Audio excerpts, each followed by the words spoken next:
Capítulo 18. Há males que vêm para bem. Passei o resto daquele dia infernal trancada no meu quarto. Viviane também veio bater na porta, perguntando se eu queria alguma coisa. Depois desistiu.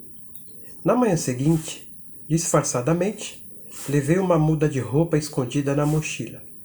Deixei um recado para Viviane e, quando saí do colégio, fui direto para a casa da minha avó materna.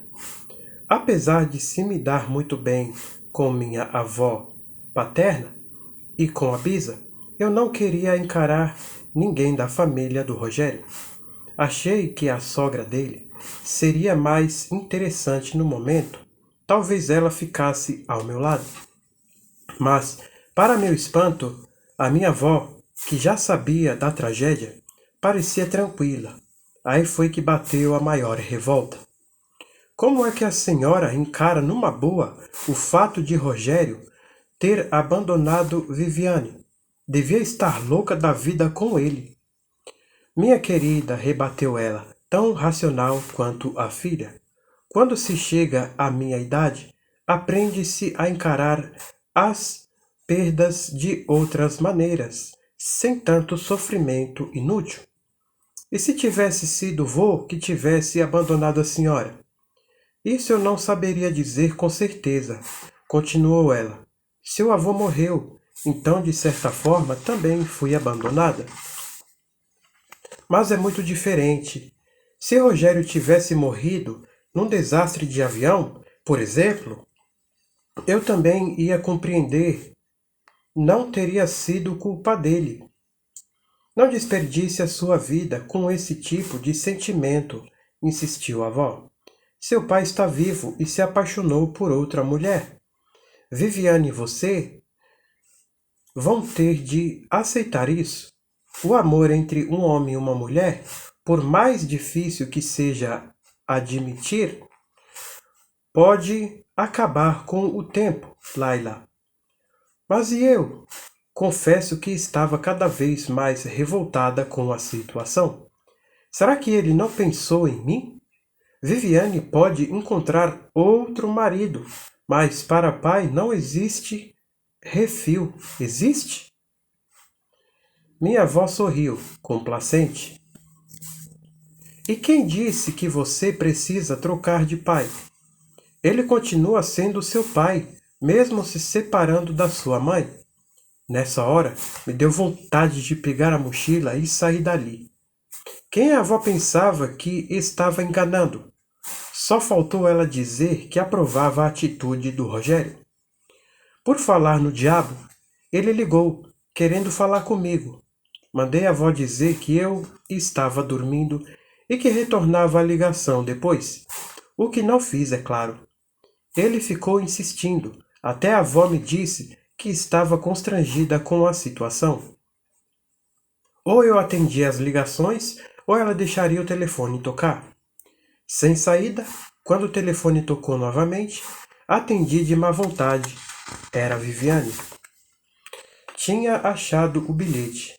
Disse que entendia o meu comportamento, que se eu quisesse, podia passar uns dias com a minha avó e, quando estivesse mais calma, voltasse para casa. Afinal, não poderia ficar eternamente na casa da avó. Foi a segunda noite que passei praticamente sem dormir. Hoje acordo com as maiores olheiras da vida. Mas o meu suplício está apenas começando. Entro na escola de mal com a vida e lá vem Letícia com as novidades. Oi, Laila. Sabe com quem eu cruzei ontem no cinema do shopping? Até parece que eu estou interessada nisso. Mas Letícia não tem nada a ver com os meus problemas. Conto até 10 e pergunto de má vontade. Quem? O seu pai, aquele gatão, que você me apresentou outro dia, lembra? Puxa, eu sempre pensei que você fosse filha única. Como assim? Faço outra pergunta, tentando entender o que ela disse. É que o seu pai estava acompanhado de uma garota linda, super nova. Até pensei que era a sua irmã mais velha. De repente, Letícia emudece, percebendo que deu um fora, e tenta se desculpar. Desculpe, Laila. Acho que falei demais, não foi? Não foi a minha intenção. Pode crer. Tudo bem, tudo bem. É uma longa história que eu não quero contar agora. A colega se afasta, constrangida, enquanto eu, ainda sob o impacto da notícia, sinto que tudo escurece à minha volta. Teria caído se braços fortes não me acompanhassem, me levando para um banco próximo. A pessoa faz com que eu abaixe a cabeça e mantenha assim por alguns instantes. O sangue reflui para o cérebro e sinto que melhoro. Encaro quem me salvou. Qual não é meu espanto quando dou com Pedro, ar de preocupação no rosto? Tá se sentindo melhor? Espere aqui que eu vou buscar um copo d'água com açúcar. Às vezes baixa a glicose no sangue e a pressão cai. No instante ele volta com um copo d'água que me faz beber aos goles. Eu não acredito no que estava acontecendo. Justamente Pedro me amparando naquela hora tão difícil. Tá melhor agora? Repete a pergunta atencioso, sentando-se ao meu lado. Seria melhor você dar uma passadinha na enfermaria. Eles têm aparelho para medir a pressão. Obrigada, mas já estou bem melhor. Não foi queda de pressão, foi nervosismo. Eu sou muito sensível e tive uma notícia meio ruim agora mesmo. Não acredito que estou falando isso para o Pedro. O que foi que me deu? Eu vi você conversando com Letícia.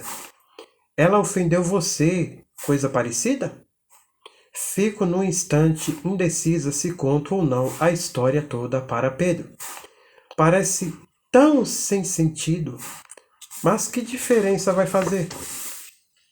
Não, ela não me ofendeu. Foi uma coisa que ela contou sobre Rogério. O seu namorado? Não, o meu pai.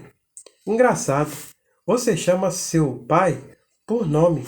Olhe, não pense que quero invadir sua privacidade, mas se puder ajudar em alguma coisa.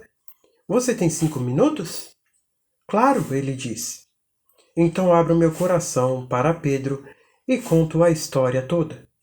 Que, dias atrás, Rogério tinha pedido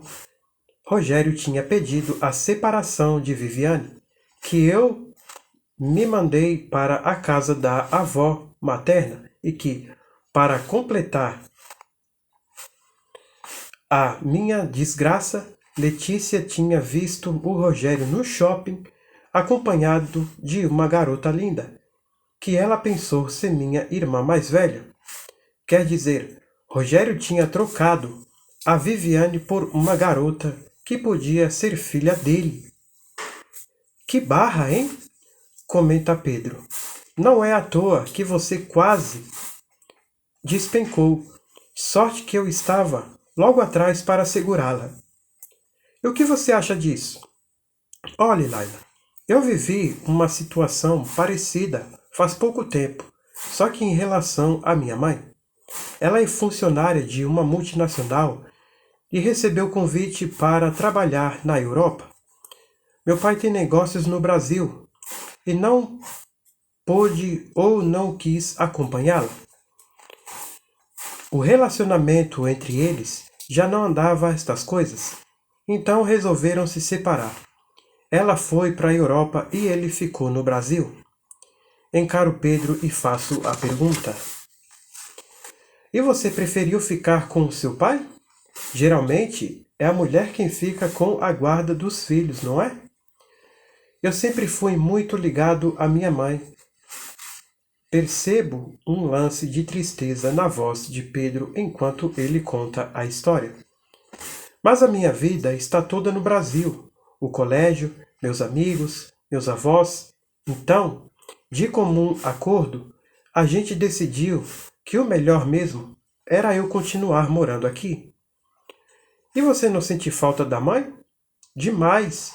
Confesso que sofri muito no começo, mas, à medida que o tempo passa, percebo que foi a melhor decisão.